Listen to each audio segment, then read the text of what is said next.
Dá para lucrar muito com a Selic a 15% ou não dá? Dá para lucrar muito e não só na renda fixa, mas na renda variável também, né? Mas falando do setor bancário especificamente, eu vejo que é um que tem muitas oportunidades, tanto falando de bancões quanto de bancos menores, teses de crescimento, né? Então, por exemplo, falando de bancão, então quando a taxa está muito alta no IPCA+, o IFIX está lá embaixo como ele está agora, né? E aí abre-se uma oportunidade. Por que não comprar fundos imobiliários agora, que o preço sobre o valor patrimonial está muito depreciado, tem um desconto muito alto ali?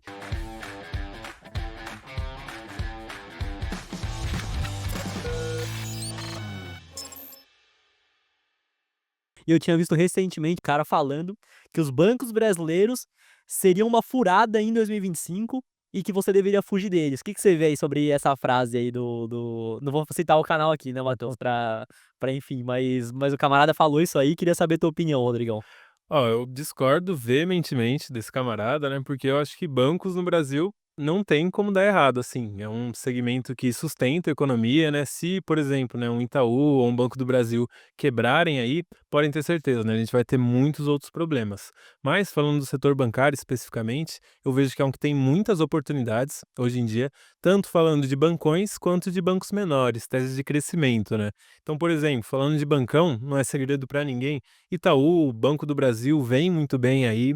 O Bradesco está numa recuperação um pouco mais lenta do que a gente esperava, mas ainda assim é um colosso, né? Santander também se recuperando muito bem. E falando de bancos de crescimento, eu vejo com bons olhos o Inter. Acho que ele está precificado aí de forma assimétrica, né? O que que isso quer dizer? Que se eu tiver certo, a gente vai ter um ganho muito maior do que se eu tiver errado a nossa queda, né? E além do Inter, acho que o Nubank também é um case interessante, né? Claro que o Nubank é uma das empresas que está precificada para perfeição, ou seja, eles não podem errar, eles têm que entregar muito crescimento, mas eles vêm fazendo muito bem isso, né? Então, acho que se o investidor pesquisar bem, entender ali os triggers de cada um dos cases, ele vai se dar muito bem no setor bancário. E eu não fugiria por nada. Exato, eu vejo que tem os bancos já consolidados que, negociam um múltiplo mais baixo e tem os bancos que podem apresentar um crescimento muito grande, como o Inter ou o Nubank, que pode trazer um retorno maior, só que aí também a gente depende de que as coisas continuem dando certo lá, né. Sim, a gente depende da gestão, né? Então, por exemplo, a inadimplência dos bancos não pode se descontrolar muito, né? A do Nubank estava em patamares altos de 7%, por exemplo, agora já está caindo. A do Inter, por exemplo, está ali nos 4%, quase o mesmo patamar do que o Bradesco. Então, eu vejo que essas instituições estão fazendo um bom trabalho no Brasil. Mas, claro, a gente tem que acompanhar mais de perto do que se fosse um bancão. Exato, mas o que eu vejo desses bancos que tem uma inadimplência mais alta, mas ao mesmo tempo eles cobram juros mais altos que do mercado, né, então um acaba meio que compensando o outro também, né. Aham. Dá pra lucrar muito com a Selic a 15% ou não dá? Dá para lucrar muito e não só na renda fixa, mas na renda variável também, né? Mas vamos começar aqui na renda fixa. Então, com as taxas assim, a gente olha também para o juro futuro, né? Que, querendo ou não, o juro futuro espelha aí o que o mercado acha que vai acontecer nos próximos anos. Então, a gente está com uma taxa de juro futuro para 2030 entre 14,8% e 15%. Ou seja, o mercado espera que a gente vai ter altas taxas até lá.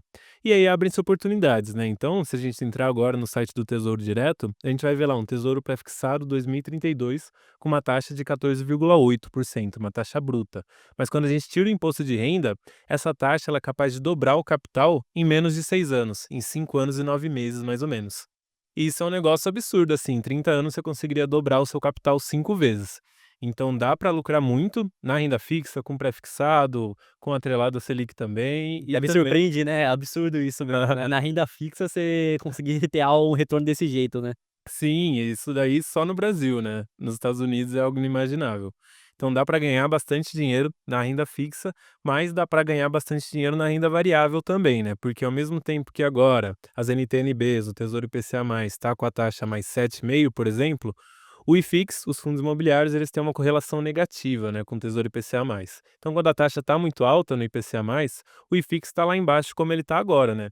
E aí abre-se uma oportunidade. Por que não comprar fundos imobiliários agora, que o preço sobre o valor patrimonial está muito depreciado, tem um desconto muito alto ali, e quando o ciclo virar, porque uma hora ele vai virar, a gente vai ter um ganho de capital em cima dos fundos imobiliários. Então, além de ter esse ganho de capital, a gente também trava o nosso dividendo, né, o dividendo ali em cima do custo, então a gente vai ter um dividendo alto ainda, com as cotações muito altas. E o mesmo vale para as ações, então sim, eu acho que dá para lucrar bastante com uma Selic a 15%, tanto na renda fixa quanto na renda variável também. Exato, que eu acho que um ponto importante é realmente esse, então se a gente tem um tesouro IPCA+, pagando tanto, consequentemente, renda variável, os próprios fundos imobiliários têm essa correlação negativa, ficam muito baratos. Então você para ver, por exemplo, um HGLG, que acaba sendo, na minha visão, o fundo com mais qualidade de imóveis dentro da bolsa, negociando abaixo do valor patrimonial. Você pega até um fundo imobiliário, um XPML de shopping, negociando a 0,8 o valor patrimonial, e quando tá tudo bom, quando tiver o juro ali baixo, 4, 5, 6%, você não vai ver essa mesma oportunidade, com certeza, né. De forma nenhuma, né, a gente vai sentir saudade de ver esses preços ali, né, essas cotações na tela. E eu até trouxe aqui, ó, o preço sobre o valor patrimonial, a média, e aí já falando de março, né, por exemplo, de galpões logísticos está em 0,8%, ou seja, a média de desconto nesse segmento é de 20%. Quando a gente vai para escritórios, lajes corporativas, é de 0,67 o preço sobre o valor patrimonial, então o desconto está maior do que Quase metade 30%. aí. Uhum. Exatamente, shopping também 0,75, né, isso para todos os segmentos. Claro, o de papel um pouco menos, mas mesmo assim ainda está descontado. E pra quem tá falando que os fundos imobiliários vão morrer com esse juro altíssimo, o que que você tem pra a dizer aí pra esse camarada? Ó, acho que esse camarada vai morrer de arrependimento de não comprar parte da carteira dele em fundos imobiliários agora, né? Porque, claro, aqui a gente está generalizando, né? Falando dos fundos como um todo, mas tem que saber escolher os fundos imobiliários, né? Então não adianta comprar qualquer tranqueira e achar que vai voltar, que vai ter um lucro. Pode ser que até volte um pouco por causa do fator macro que está pesando em todos agora, mas eu acho que se a gente escolher bons fundos imobiliários, que têm fundamento, não estão tão alavancados, não tem tanta dívida ali, que estão em locais interessantes, tem tudo para a gente conseguir ter um bom ganho de capital, que nem é o objetivo dos fundos imobiliários, e também, né, ter dividendos recorrentes cada vez mais. Aham, porque é aquilo, quanto mais barato você paga, maior é o dividendo que você acaba recebendo. Se você pagar muito caro, consequentemente, o dividendo que você vai receber é menor de acordo com o preço que você pagou, e o foco do fundo imobiliário é isso, é receber o dividendo. E tem diversos fundos de tijolo mesmo, que você pega o dividendo projetivo aí, que vai pagar 10% no ano. Então, algo que no mercado realmente com juro baixo você não enxerga. E eu até lembro de quando eu e o René começamos a investir lá em 2018, 2019, que o Brasil já estava se recuperando, já estava bem, a bolsa subindo, tudo, indo bem, e juro em um patamar mais baixo, que eu lembro que eu via vídeo na internet falando o seguinte: "Não", nos comentários principalmente, que se eu tivesse começado a investir lá em 2015, hoje eu estaria muito bem, pena que eu não tive a oportunidade de comprar naquele momento. E essa mesma pessoa que teve essa vontade de ter comprado lá atrás, quando o cenário estava negativo, quando estava barato, não comprou. Agora vê um cenário negativo que tá barato, eles não compram também, né, Renan? Não consigo entender. É, porque o que eu digo é o seguinte: você nunca vai conseguir arrumar boas oportunidades no mercado se não tiver um medo generalizado. Sim. Então, se tem uma boa oportunidade, é porque o mercado tá com medo. E o cara, ele não consegue enxergar isso, porque depois que a tempestade passa, tudo fica tranquilo. Aí ele acha, não, que aí ele consegue ver que naquele momento aquilo era uma oportunidade. Mas enquanto ele tá no meio da tempestade, que realmente você tem que ter coragem de entender, não, que isso aqui não faz sentido ser precificado dessa forma, que eu vou comprar, que eu vou ter um bom desempenho. Mesmo que no curto prazo possa cair um pouco mais, ele não compra, mas depois que passa, ele vê de fato que era uma oportunidade que ele devia ter entrado naquele momento. É, mas um outro fator que o Rodrigão falou é que tem que analisar os fundos também, Exato. comprar bons fundos, porque não adianta, é igual comprar imóvel físico mesmo. Exato. Você tem que saber qual que é a localização, se é uma boa localização, se realmente é um bom imóvel. Não adianta nada, gestão, não adianta nada você pegar qualquer imóvel, um que tá caindo aos pedaços, o preço não tá barato também, localização ruim, e achar que você vai fazer um bom negócio. Vacância alta, então realmente é saber que existem oportunidades, mas nem tudo que tá caindo é uma oportunidade, né? Acho que esse é o mais importante para o investidor conseguir se manter no caminho certo aí nesses momentos, e em qualquer momento também, né? Aham. Sim. E eu tinha visto, se eu não me engano, foi no TikTok, tá falando o seguinte: não, que no juro alto o rico fica cada vez mais rico, e o melhor momento para o rico é no juro alto e acaba prejudicando todos os pobres. O que que você vê sobre, Rodrigão? Olha, eu acho que não é assim. Claro que, né, no momento quando o juro tá alto, tipo agora, 14, 15%, o rico vai lá, se protege, coloca o dinheiro lá numa renda fixa com muito pouco risco e é bem remunerado por isso, né? Mas o empresário, o cara que é empreendedor, ele gosta de criar negócio e vender, né? O famoso equity. Então, para quem segue aí o Flávio Augusto, por exemplo, ele sempre fala disso. como o empresário fica rico mesmo é equity, né? O que que é isso? Ele vai lá, cria o seu negócio, cria a sua empresa, começa a vender o seu produto, expande até certo momento, e aí ele vai lá e vende parte da sua empresa ou a empresa inteira para alguém, coloca o dinheiro no bolso por múltiplos, né, elevados, o quanto melhor, quanto maior for, melhor. E quando o juro está muito alto, o equity ele fica meio paralisado, né? Então as empresas não estão tão dispostas a correr riscos, né? Elas têm ali a renda fixa pagando bem, então por que vai pagar nessa empresa aqui que tem um risco muito maior, né? Mas quando os juros estão baixos, como a gente viu lá em 2020, 21, claro, tinha um plus ali da liquidez muito alta, mas mesmo assim, com um juro baixo, o empresário ele consegue ganhar muito mais dinheiro, porque ele consegue vender os seus negócios por mais dinheiro. Uhum, com certeza, tem gente que fica nessa, não, que o empresário ele vai estar muito tranquilo, ele vai ficar cada vez mais rico, se tiver uma Selic a 15%, que ele vai lá, ele não tá fazendo nada, coloca os pés pra cima e fica tranquilo. E a real é que ele vai estar protegendo o patrimônio dele, porque se tem uma taxa de juros elevada, é porque junto também a gente vê que a inflação também não tá lá aquelas coisas também, né. Então, o que eu vejo é que o empresário ele se protege com o juro alto, mas onde ele lucra mesmo, ele consegue multiplicar várias vezes seu patrimônio é quando o juro tá baixo, e automaticamente ele tá gerando mais emprego, tá movimentando mais a economia, que acaba sendo bom para quem é pobre também, né, Matheus? Exato, mas uma coisa que eu concordo é que realmente o juro alto atrapalha mais pobre, né, isso aí não tem como falar. Então no juro alto o rico se protege e talvez cresça menos a empresa, mas quando ele tá protegido, agora o cara que é pobre, que não tem grana, a economia desacelera quando o juro tá alto, que aí prejudica a parte de empregos, ou então na parte de dívida, financiamento, para ele conseguir financiar um carro, financiar uma casa, fica mais caro, então eu realmente vejo que o juro alto atrapalha principalmente quem tem menos dinheiro. Exato, é. Mas não que o rico consiga ganhar muito mais, ele vai estar se protegendo somente, né. Sim. E aí o juro, que o Matheus comentou, o desemprego aumenta, porque o empresário ele não vai querer: "Não, o juro tá altíssimo aqui, sem correr risco nenhum, eu tô sendo bem remunerado, pra que que eu vou abrir uma nova filial? Pra que que eu vou expandir, criar uma nova empresa? Não vou fazer nada disso", e aí o cara que poderia ter um emprego vindo disso não vai ter também, né. Então, o juro baixo é muito melhor pra economia no geral, mas aí para o juro abaixar, o Estado tem que controlar as contas públicas, tem que gastar menos do que arrecada. É, exatamente. Até porque a gente vive num sistema de metas de inflação, né? Então, os juros, o papel deles é de fato controlar a inflação. Então, por isso que sempre que a inflação está alta, o Banco Central vai lá e aumenta os juros. Uhum, com certeza. E a gente falou bastante de Brasil, oportunidades no Brasil. O que que você vê do exterior? Você acha que é necessário que o brasileiro diversifique parte do exterior? Como que ele deveria fazer isso? O que que tem de oportunidade lá fora?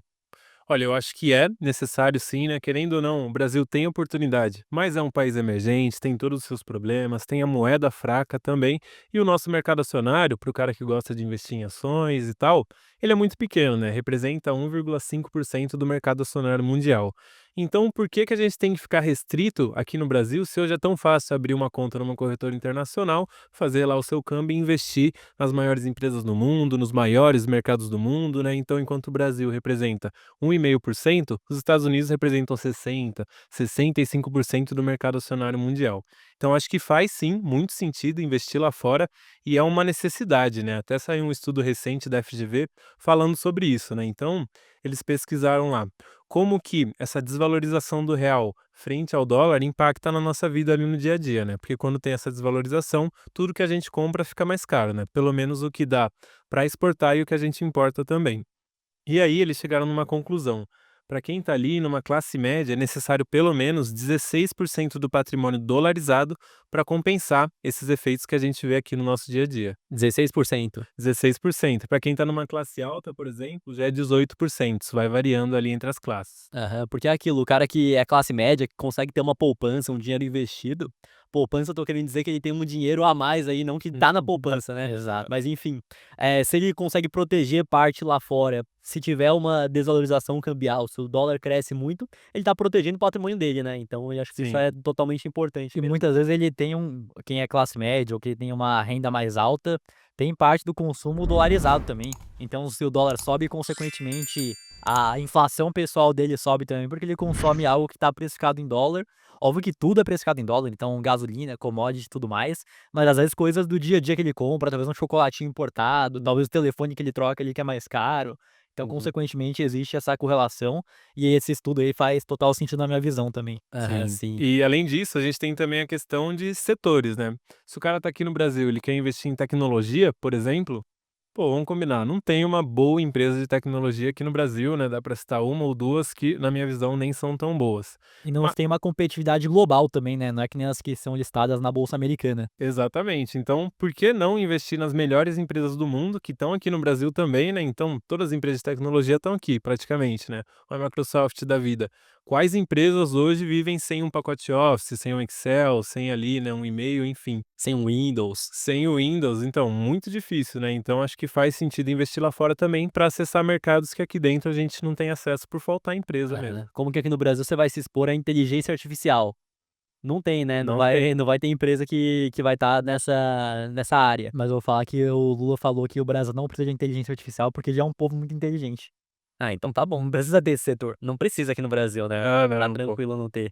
Mas, faz total sentido isso de se expor a setores, tem muita coisa que funciona bem no Brasil, então banco, energia, seguradora, saneamento funciona aqui no Brasil, vai estar tudo Sim. certo. Agora como que você vai se expor em setores que não tem no Brasil? Só lá fora, sendo muito mais fácil hoje, né, conseguir se expor e comprar ações lá fora. Quando foi 2013, né, 2014 que a professora foi lá e falou que é só milionário que investe lá fora. É, exato, hoje em dia acaba sendo outro cenário e eu vejo que, por mais que sejam empresas listadas nos Estados Unidos, são empresas que vendem globalmente, né, então uma Apple, uma própria Nvidia, uma Microsoft, uma Meta, né, que é Facebook, Instagram e WhatsApp, não tá somente nos Estados Unidos, né, tá no mundo todo, inclusive no Brasil. Aham, sim. E que eu não sei nem se pode comentar, mas eu ia pedir para o Rodrigão comentar do cliente da consultoria que só tinha Tesla na carteira. Acho que pode falar, né, sem Ah, citar vamos quem é. falar, Aham. então, a gente tem um cliente, né, na mentoria, na consultoria, que ele tinha lá investindo lá fora só Tesla, né.